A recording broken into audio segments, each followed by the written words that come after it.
Alright folks, welcome to Move Better Monday. And today we're going to talk about SI joint pain. Alright, how we can use exercise and train around this area and actually use exercise to help to address and fix this problem. Okay, so this really goes out to anybody who has pain when they're squatting, when they're deadlifting, just generally when they stand in their low back. And a good way to tell would be to do a toe touch. Alright, if I can't touch my toes, alright, if I can't get all the way down, that shows me that my sacrum, or kind of the base of my lower back, or my L5S1 can't do what is called counter-nutate, where it actually tips back and what is called posteriorly tilts in order to allow me to touch my toes and get down. All right, and that's probably what you start to experience when we get deeper into a squat, or we stand up from a hinge, or we just stand. Our sacrum has to kind of be arched all the time because we can't do the opposite. We can't drop down and flex back. So what we want to do with our warm-up and with our training strategies is train our spine to kind of flex a little bit more, start to get a little bit more posterior tilt in our pelvis as well, and train our sacrum to counter-nutate. Okay, and what that means, and kind of like putting that together, is we're going to go through a quick warm-up to do that, to get your body in a better position, to help you to better touch your toes before you train, and then we're going to talk about training options and how that works. All right, so what we're going to need for this would be a bench and just something that you could squeeze between your knees, like maybe a yoga block. Okay, so what I'm going to do here is I'm going to take a block, I'm going to squeeze it between my knees here. All right, and I'm pushing my heels into this bench, and I'm getting my arms over my head here.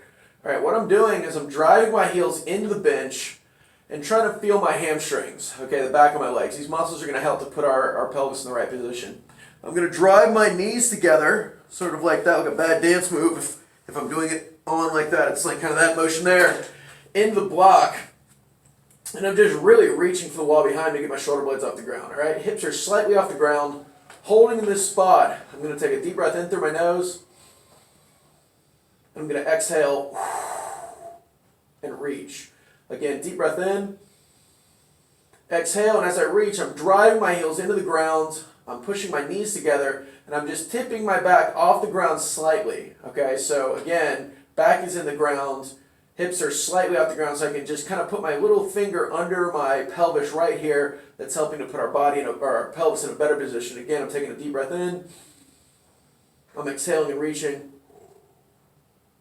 I'm just going to do 2 more breaths. Deep breath in, exhaling and reaching. Deep breath in. Exhaling and reaching. And then I come down. All right, now typically I would repeat that anywhere from 3 to 5 sets of 5 breaths, but for now we're going to move on to our next exercise, all right, which is what is called all fours breathing. Okay, so with this, I'm going to put my knees on a blue pad here. I'm going to come into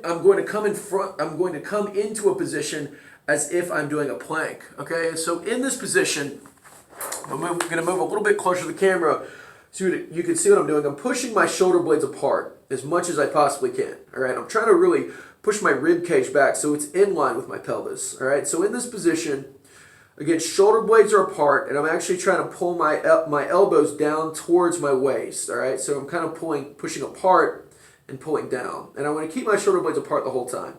Again, typically I would do about 15 breaths here, but I'm just doing 5 for demonstration. Taking a deep breath in through my nose. Fill my upper back with air. Exhale. And again, push it apart. Deep breath in through my nose. Exhale. Push my upper back apart. Deep breath in. Exhale, push apart. 2 more, deep breath in. Exhale, push apart. Last one, deep breath in. Exhale, push apart. All right, now we're gonna put these 2 things together for our last exercise. We're just gonna do a heels elevated toe touch. All right, so now in this position, my heels are on a bolster here, on a pillow, and I'm just kind of digging back and I'm trying to feel my hamstrings. I'm just reaching down as far as I can towards my toes here. All I'm going to do is, my back is really rounded here, and I'm thinking about doing the same thing that I was in the last 2 drills, just filling all of this back area with air. All right, so I'm back here, I take a deep breath in through my nose, try to get as much air into this area as I can. I exhale, and you can see I just reach down a little bit more. So you'll feel a little stretch in the hamstrings. That's a good thing. We're just going to do this for about 5 breaths. Again, typically I would do this for about 10 to 15 breaths. Deep breath in. Try to get air in my back. Exhale. Reach down. Deep breath in. Exhale. Reach down. 2 more. Deep breath in. Exhale. Reach down. Last one. Deep breath in. Exhale. Reach down. All right, so now in the test retest here is if I can get closer to touching my toes, okay, which I can now touch my toes, all right? So I got a little bit of, and all that means is I just kind of reposition myself a little bit. So I'm in a better position now to move and warm up, okay? So that would be thing one. And that alone, if we do have like SI joint pain throughout the day, any of those moves, especially the standing toe touch, is going to be what you want to do to start to alleviate some pain, all right? Now, our second exercise, our kind of our warm-up, would be just the way that we're looking at a squat, all right? So I'm going to cover the squat, the deadlift in this post. And what I want to do here first is just get like a rolled up mat, all right? I'm going to hold on to a weight for a goblet squat here. Now, there are a couple things before I do that I'm looking to do for my warm-up set. Number one, I want to think about using the same muscles that I just activated there to help to guide me into the proper position, okay? Because one thing that we do when we squat a lot is we lean forward a lot, whereas what I want you to do is squat as straight as you possibly can. So I'm thinking pushing the knees out and squatting straight down, all right? As if there was a straight line going from my head all the way through my tailbone into the ground, all right? So what I want to do here is I'm thinking push my feet into the ground and dig back so I feel the back of my legs, okay? And then I'm going to grab the weight, make sure my shoulder blades are as apart as I can, kind of reaching my elbows forward. All right, then I'm just going to breathe in as I go down. Notice how straight I'm squatting. I'm exhaling as I come up. I'm just going to knock out about 8 reps here.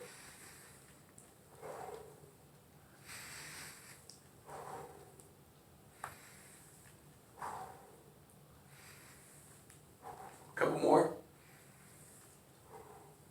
2 more. Right.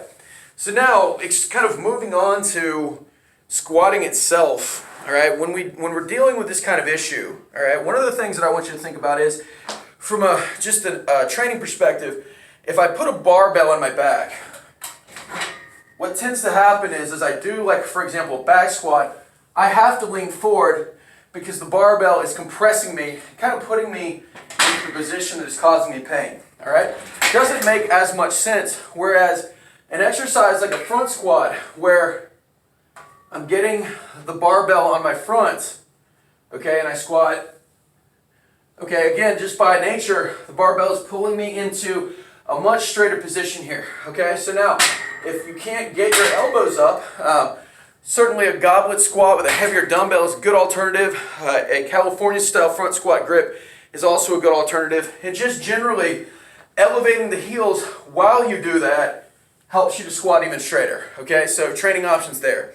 Now, when we're talking about deadlifting, I really like RDLs, especially when we're talking about warm-up, because again, it gives me the opportunity to really feel the right muscles do the right stuff. So what I'm going to do here is the same thing. I'm going to put my heels up on a bolster, try to feel my hamstrings, and again, I'm breathing in as I go down, sticking my butt up, really feeling that stretch, and just exhale and finish as I come up. One of the key things is as we finish, I want to make sure that I fully extend into this position versus finishing back here. So you can kind of see the difference. This is kind of the thing that is causing us pain. This is the thing that's going to take it away. So it's kind of like a bad dance move. You're at the top of your RDL, and you want to kind of posteriorly tilt and finish. So squeeze the hamstring, squeeze the glutes, boom, finish. And so our warm-up set would be something like maybe 8 reps. We're just practicing those motions. I breathe in, come up, breathe in, come up, breathe in, come up, breathe in, come up. Last one, breathe in, come up.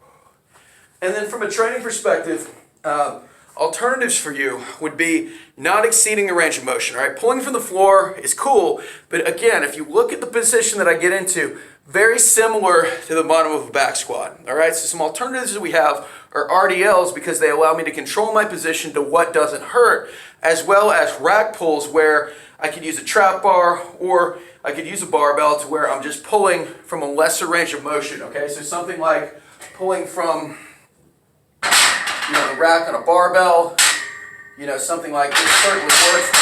Working within your range of motion and making sure that we don't lean so far forward that we're not able to get out of it without pain. That's really the key to everything else. So again, those are just some solutions for deadlifting, for squatting, warming up. Any questions that you have, post below, and I look forward to them.